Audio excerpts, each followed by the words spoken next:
Con el paso del tiempo, algunos frutos endémicos de la región fueron olvidados, principalmente en zonas urbanas y conurbanas. Para preservarlas y reintroducirlas entre la población, el Grupo Arboretum, integrado por vecinos de la comisaría de Cholul, trabaja en el rescate, difusión y educación de frutales mayas. La mayor parte de estos existían en Yucatán antes de la colonia y eran los frutos consumidos, que algunos se han introducido también antes de la colonia, aunque eran originarios del Caribe, las islas del Caribe.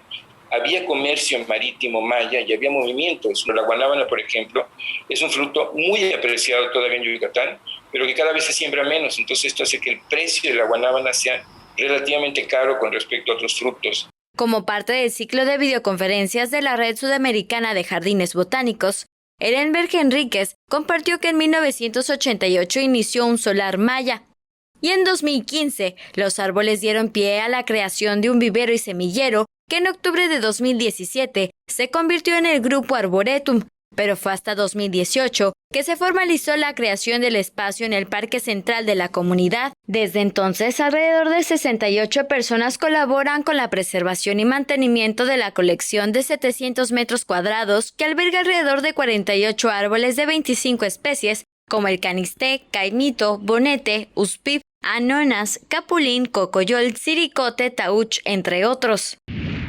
Los frutales mayas los usamos como baluartes, como herramientas de proyectos de desarrollo sustentable, proyectos de desarrollo comunitario. Abarca medio ambiente, cultura, educación, salud, economía y gastronomía. Solo los mameyes están siendo sembrados en gran escala, pero yo creo que tienen un tremendo potencial. Son frutos perecederos, no aguantan mucho en caja y tienen temporadas de frutación, de producción muy cortas.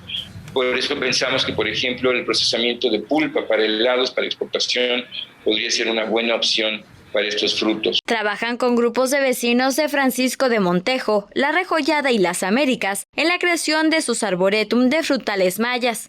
Además, desarrollan un proyecto de reforestación selectiva en zonas naturales protegidas para generar fuentes importantes de alimento para la fauna endémica. Mayra Vences, Teleyucatán te informa. Teleyucatán te informa.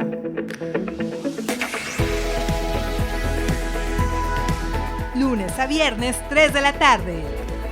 Síguenos.